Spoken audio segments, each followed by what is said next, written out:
Well, I thought I'd make a quick video about these Hamilton railroad watches that were produced back in the early 1900s.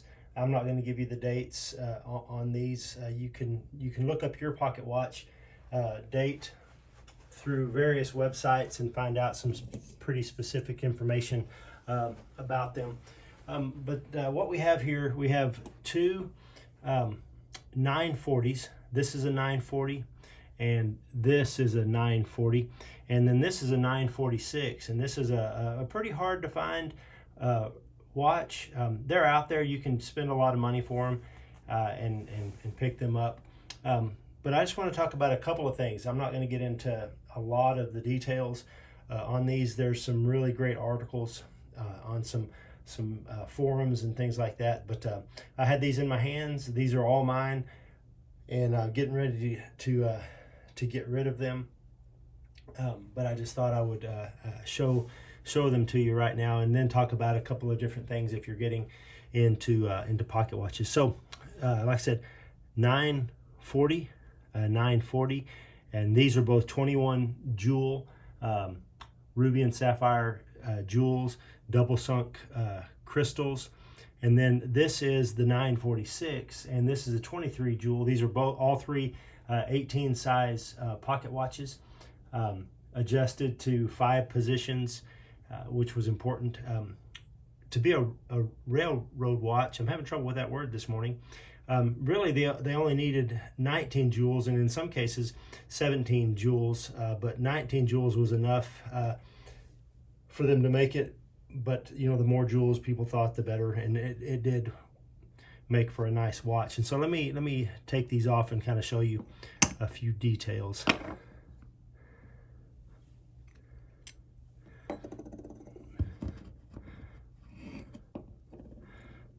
So this is the first.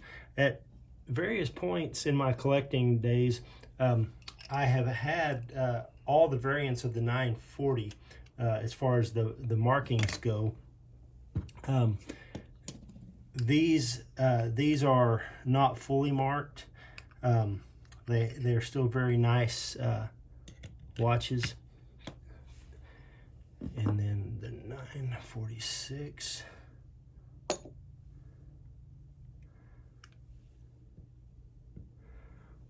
And I'll try to get a little bit closer on the details on these, but you can see they're beautiful watches. And let's see how well these will focus.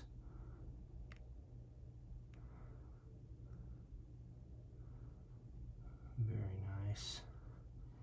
Normally on the later models, they would say it would have 940 right around here, and then some other markings, but the very last one that was considered fully marked would have "Made in the USA" right by that screw. And I've had 2 of those. I sold those several years ago as I was getting rid of my collection. Like I said, I'm moving these things off as well.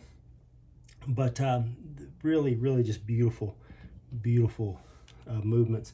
These were the go-to railroad watch for a lot of railroaders back in the day. Just fabulous full plate movements. This one, I need to tighten up the case screws on it. I just put it in that case. That one was without a case, and I had that one sitting around, and it's just better to be in a case usually. And that's the 946. And you can see right, I hate pointing at it with a screwdriver, but I didn't bring anything else. You can see right there it says 946, and the other markings that are on it. Just fabulous watches. And so let me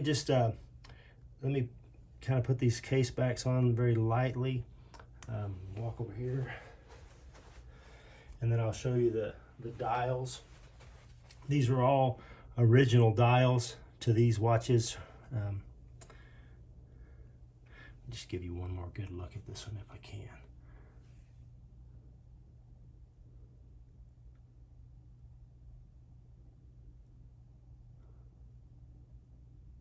Just really pretty.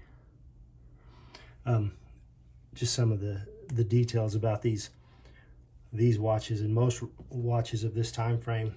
These had 18,000 beats per hour, or vibrations per hour is usually the way that you will see it. I wish I worked on these. You know, back when I first started collecting, I had this idea that I would at some point take the time and get the skills to work on them, but I just never did.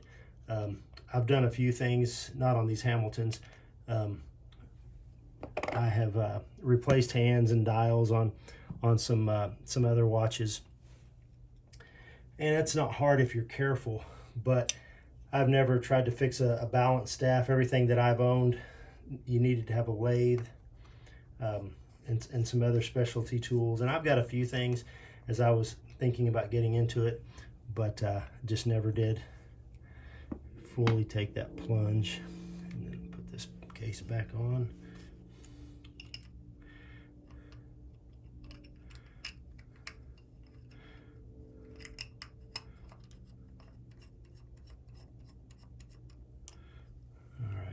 And before I go too much further, let me show you something here. Let me set these on here very carefully.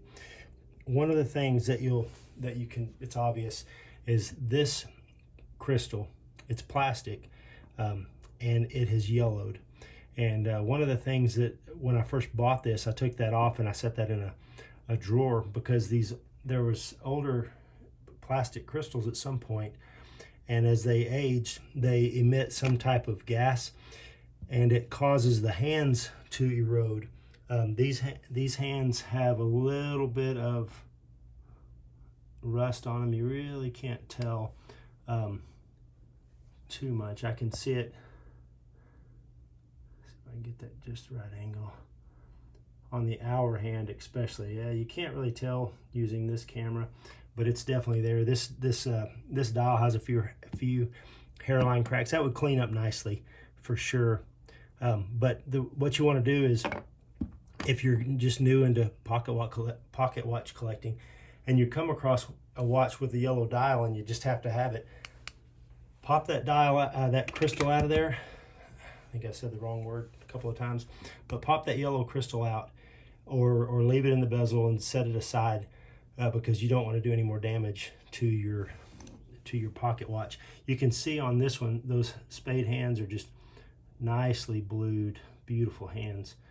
There they are. Just gorgeous hands.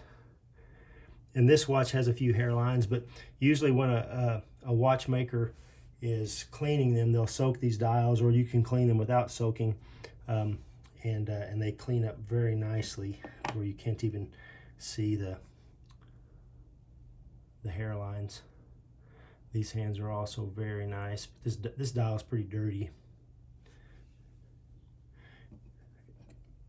And so those three watches are just really, really great timepieces. Now, I'm not going to put that back on there because I don't do that. Anyway, that is the story, or not really the story, but that's just a little bit about the 946. That's just a nice little case. It's got some wear to it. I can't remember if this was an original case. Let's see. One of the things that you'll notice if you're into trying to find one that's original, when you're looking,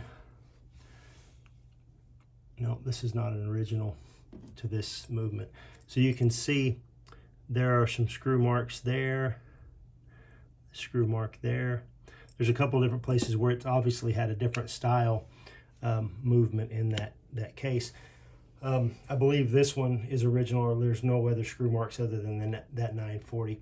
And so there's so many different things that you can do when you're getting into pocket watches. But I just really want to make this video to show you this 946. Beautiful, hard to find watch. I think they made about 10,000 of them maybe over the course of several runs. They're still highly sought after. The higher jewel watches, it's like the 950Bs for the later model 16 size. Great watches. There's a bunch of them out there, but they just command a higher price. So 946 and a couple of 940s. Hope you guys have maybe enjoyed or learned a little bit about these great watches. These 940s make great everyday carries if you're into carrying a pocket watch. So I was born in the 60s, and obviously they quit making these long before I was born. And so when I carry a watch, I usually carry a Hamilton 992B that was made about 1967 when I was born, or I carry an Elgin Veritas that was made about the same time frame as these. It's an 18 size watch. I just kind of like those. Anyway, that's about it. If you would like to subscribe to my channel, feel free to do that. I'm going to be videoing some of the other watches that I have, and other things that just interest me, like old vehicles that I work on, and just whatever kind of catches my eye. Hope you guys have a blessed day, and we'll see you next time I make a video.